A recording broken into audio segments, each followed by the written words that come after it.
Drop the name of your city in the comments below and stay with me all the way to the end.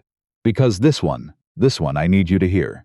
There is a particular kind of quiet that settles over a ranch in northern Alberta in late October. It is not peaceful. It is not the quiet of rest or of contentment. It is the quiet of a place that has decided long ago to get along without you. The sky goes gray before noon. The wind comes in low off the fields and it doesn't howl. It just presses, steady and cold, against every window and door, reminding you that it is still there, that it has always been there, and that it does not particularly care whether you are or not. Iris Calloway had driven 4 hours from Edmonton with 2 suitcases, a cast iron skillet, and a letter of agreement that her lawyer said was ironclad. She'd read the letter 3 times on the way out. She had not read it a 4th time, because she had already memorized the part that mattered.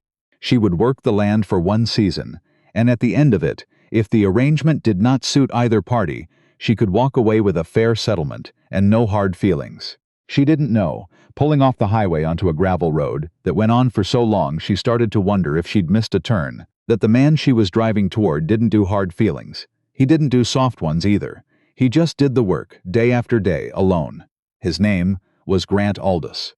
He was 39 years old. He had owned the Aldous spread, 420 acres of mixed grain and cattle land, southwest of High Prairie, for 11 years, inherited from an uncle he'd barely known. And in those 11 years he had run through 3 farmhands, 2 business partners, and 1 almost marriage that the people in town still talked about in lowered voices, though not low enough that Iris wouldn't eventually hear about it.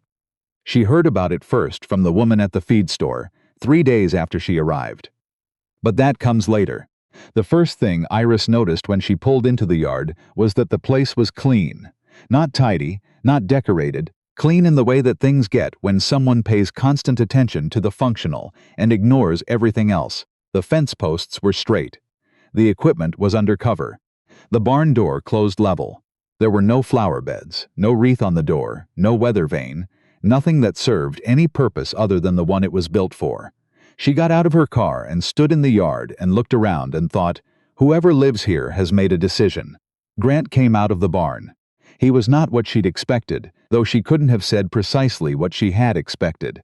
He was tall and broad, and he walked the way men walk who have spent years carrying heavy things, not slow, but deliberate, like each step was a considered choice.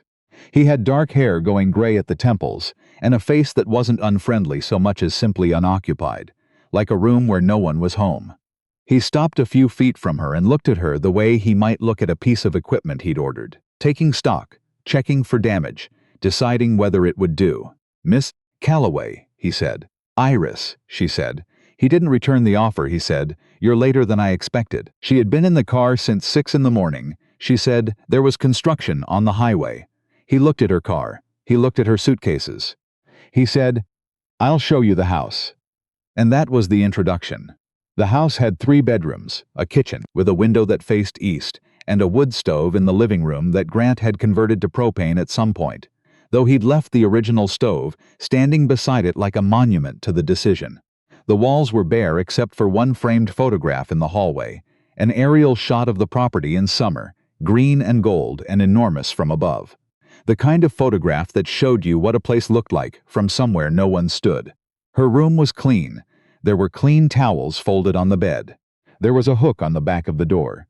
That was it. She unpacked her 2 suitcases into the dresser and the small closet, and she sat on the edge of the bed for a few minutes and listened to the wind against the window and thought, "This is what I chose. This is what I said yes to." She had said yes to it because her brother Theo had said she was running away. She had said yes to it because her last job, a research position at a Calgary agricultural college, had ended when the funding dried up and she'd spent 4 months sending applications into the silence, and the silence had sent nothing back. She had said yes to it because she was 29 years old and she had never, not once in her life, done anything that frightened her, and she had started to think that this was a problem. She went downstairs and found Grant already at the kitchen table with 2 mugs of coffee and a folder of papers. He pushed 1 mug toward her without looking up. She sat down. He said, "Ground rules." She said, "All right, I work from 5:30. I don't expect you to match that for the first week, but after that, yes. Breakfast is at 6. I cook on weekdays. You cook on weekends if you want. If not, there's food in the fridge. He turned a page. I don't talk much while I'm working. That's not rudeness. That's focus. If you need something, ask once and I'll answer. If you ask twice about the same thing in the same day, I'll assume I wasn't clear the first time and I'll try again. Beyond that, we manage. Iris looked at him. She said, "What happened to the last person who worked here?" He glanced up for the first time. He took a better offer in Peace River. Before him, a pause. She decided the winters weren't for her. Iris wrapped both hands around the mug and said, "I grew up in Lac La Biche. I know winters." Grant looked at her for a moment. Then he looked back at the papers and said, "We'll see." She learned the land the way you learn any language, badly at first, then in pieces. Then one morning you realize you've stopped translating and you're just thinking in it. The first week she made mistakes. She left a gate on the south pasture unlatched, and Grant came and found it without saying anything, and she watched him latch it, and felt the particular heat of being corrected without being corrected. She misstacked a row of hay bales, and he restacked them beside her, not pointing out what she'd done wrong, just demonstrating the right way with the same quiet efficiency he brought to everything. She asked him, that first week, a lot of questions. He answered every one of them, once. By the second week, she had stopped asking things she could figure out herself, and she noticed, she wasn't sure he did, that the silences between them had changed shape. They were still there. But they had stopped being the silence of two strangers and had become something more like the silence of two people working on the same problem from different angles. She heard about Margot Vesey on a Thursday in early November. She was in the feed store in town picking up a mineral supplement, and the woman behind the counter, whose name was Bev, short for Beverly, who had lived in High Prairie her whole life and considered the dispensing of local information a form of community service, said, while writing out the receipt, "You're staying out at the Aldous place?" Iris said yes. Bev said, "Brave of you," and looked up with an expression that was trying very hard to be neutral. Iris said, "How do you mean?" And Bev told her, in the way people tell you things they've been waiting to tell someone, about Margot Vesey, who had come to the Aldous place 6 years ago, also in October, also on a working arrangement, who had stayed for 8 months, who had, according to Bev and to general local consensus, been very good for Grant, who had left abruptly in the spring. Nobody knew exactly why. Grant had never said. Margot had moved to Vancouver. Grant had gone back to being Grant. He was different, Bev said, for those 8 months, not loud or anything, but present, I suppose. Like there was someone home behind his eyes. Iris drove back to the ranch with the mineral supplement in the passenger seat, and she thought about the aerial photograph in the hallway. She thought about the propane stove standing next to the original stove. She thought about a man who kept the residue of things without being able to say why. She didn't mention any of it to Grant. There are small moments that turn something. You rarely see them coming. They don't announce themselves as the thing that changes everything. They just happen, and then later, looking back, you think, there, that was where it started. The moment, for Iris, was a Wednesday evening in mid-November. It had been a hard day. One of the calves was sick, and they'd spent most of it in the barn, and by evening the calf was full, but both of them were cold through in a way that took a long time to leave. She made soup, because it was her weekend rotation, but she'd started doing it on weekdays too, without discussing it, just because cooking was something she could do while her mind was working through other things. Grant came in and washed his hands and sat down at the table, and she put a bowl in front of him, and he looked at it and he said, "This is good." She said, "Thank you." He said, "I mean the soup is good." She said, "I know." And then he said, looking at the bowl and not at her, "The calf is going to be fine. You did well this afternoon. You didn't panic." She looked at the side of his face. He was not a man who gave compliments. She understood, somehow, that this was not a compliment so much as a report. He was telling her a true thing, the way he told her all true things without decoration. She said, "I was scared. I just didn't show it." He looked up at her then, just for a moment, and she had the sense, just briefly, of that thing Bev had described. Someone home behind the eyes. "That's not nothing," he said, and he went back to the soup. She sat down across from him and they ate in silence, and it was not the silence of a room where no one was home. It was the silence of two people who had run out of things to say because they had already said the ones that mattered. December was hard. A cold front came through in the second week and didn't leave. The temperature dropped to -34. The water line to the barn froze twice. One of the older cows calved 3 weeks early, and only one of the 2 calves survived, and Iris sat with Grant in the barn for 6 hours that night, both of them too cold and too tired to talk, and she watched him do what he did in those moments. Not shut down, exactly, but compress himself into something smaller and denser, something that would not crack. She understood it better by December. The compression. The doors kept closed. She had her own version of it. She'd grown up with a mother who'd left when Iris was 12. Not dramatically, not a fight. She just packed a car one September morning and drove to Prince George and called twice a year after that with diminishing frequency. Her brother Theo had been angry about it. Iris had not. She'd become instead someone who preferred to know exactly where she stood. Someone who asked questions once and listened carefully to the answer. Someone who did not wait to be told things twice. She thought sometimes, washing dishes while Grant was out checking the fence line in the dark, that she understood why Margot had left. Not because of who Grant was, but because of who he wasn't able to be, yet. Because you can love a closed room and still know you cannot live in one. She hadn't decided yet whether she was staying past the season. She kept that thought in a drawer and didn't take it out too often. Christmas came and went quietly. Grant had no family nearby. His parents had moved to Kelowna when he was in his 20s, and they were cordial in the way that people are cordial when too much has been left too long unsaid. He drove to town and bought a ham and a bottle of rye whiskey and came back and said, "I don't make a big deal of it," and Iris said, "Neither do I," but she had baked a pie that morning, Saskatoon berry, from a jar of preserves she'd found in the pantry, and when she put it on the table after dinner, Grant looked at it for a moment the way he sometimes looked at things that surprised him, which was not with overt emotion, but with a brief, unguarded stillness, and he said, "My aunt used to make that." Iris said, "Is that a good thing or a bad thing?" He said, "I'm not sure yet." She cut him a piece. He ate it slowly. Then he said, "It's a good thing." She felt carefully something loosen. After dinner, they sat in the living room, and Grant put the radio on low, one of the AM stations out of Peace River that played old country music in the evenings. And they didn't talk much, but they were both there, in the same room, on purpose, which was something they had not been before. Not this deliberately. He poured them each a small glass of whiskey, and he said, looking at the radio, "Why did you take this job?" Iris said, "I told you. My research position ended." "That's why you needed the work," he said. "Not why you came here." She looked at the side of his face and thought, "He listens more than I realized." She said, "My brother said I was too careful, that I only ever did the certain things." She paused. "I thought he was wrong. Then I thought about it for a while longer." Grant was quiet for a moment. Then he said, "Was he wrong?" She said, "No." He nodded slowly, the way he nodded when a thing confirmed what he'd already suspected. He said, "There's nothing wrong with careful." She said, "There is when it becomes a wall." He didn't answer that. But he didn't look away either. He sat with it, the way she had learned. He sat with things that landed true on him.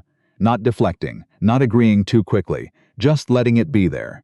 They sat like that until the radio station switched over to the late news, and they both said goodnight and went to their separate rooms. And she lay in her bed and stared at the ceiling and thought, oh, I see.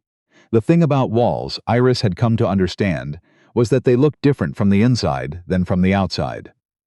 From the side, a wall was a barrier, a closure, a refusal. From the inside, it was protection. It was the only architecture you knew how to build when everything else had proven unsteady. In January, Grant Aldous's walls were still mostly up, but there were gaps in them now, small ones, the kind that let light through. He started doing a thing, somewhere around the 3rd week of January, where he would tell her the plan for the day, while they were both still at the kitchen table, drinking the first coffee. He had always told her what needed doing. That was practical, that was work. But this was different. This was fuller. He would say, "If the temperature holds, I want to get to the fence line on the east quarter. That'll take most of the morning. After lunch, I'll do the feed audit." And then he would pause. And then he would say, "What are you thinking for tomorrow?" She would tell him, and he would listen. And occasionally he would say something that wasn't instruction or information, but was closer to reaction. He said once, about a plan she had for reordering the equipment shed, "That makes more sense than what I had in there." Just that. But she understood the weight of it. She wrote to her brother Theo in February. She told him about the ranch, about the work, about the cold she had stopped noticing. She told him she thought she was going to stay past the season. She didn't say why. She thought he probably knew. He wrote back, "I told you so. Be careful." Then, a line later, "Not too careful." The thing that broke open between them happened in early March, on a night when the temperature finally softened for the first time in weeks. You could feel it. That particular prairie shift where the air stops being a solid thing and becomes just cold again, ordinary cold, the kind you breathe without wincing. Iris had gone out after dinner to look at the sky. She did this sometimes, stood in the yard in her coat, and looked up because the sky out here was so enormous it recalibrated something in her, made the inside of her own head feel the right size again. Grant came out and stood beside her. He didn't say anything at first. They both looked at the sky, which was completely clear and absolutely full of stars, the Milky Way visible across the whole sweep of it in a way that you simply could not see from a city. He said, "I have something I should tell you." She said, "Okay." He was quiet for a moment. Not the quiet of avoidance. The quiet of someone choosing the right words carefully, the way he did everything carefully when he cared about the outcome. He said, "Margot left because I asked her to." Iris didn't say anything. He said, "She wanted something I didn't know how to give. She was patient. She was more patient than I deserved. But I kept not being able to get there, and eventually she stopped waiting, which was the right thing for her, and I told her she was making the right choice, and she left, and I think He stopped. He looked up at the sky. "I think I told myself afterward that the arrangement was always the problem. Two people working together, living together. That it was the proximity that caused the..." He paused again. "But that wasn't it." Iris said carefully, "What was it?" He turned and looked at her.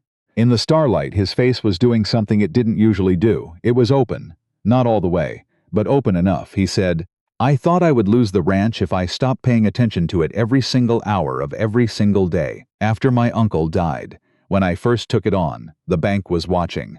Everything was new and uncertain, and I learned to." He looked for the word. "Compress," he said, which was the exact word she had used to herself in December, alone, washing dishes, and the coincidence of it moved through her like a current. "I got good at it, too good. Margot tried to tell me. I didn't know how to hear it." Iris said, "Are you hearing it now?" He said, "I'm trying." She looked at him for a long moment. Then she reached over, in the dark and the cold and the enormous quiet of the Alberta sky, and she put her hand over his where it rested on the fence post, and she left it there.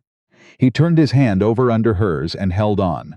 They stood like that for a long time, not talking, the stars above them immense and indifferent and somehow exactly right. The weeks after that were different, not dramatically different, not suddenly warm in some movie sense of the word where everything opens at once.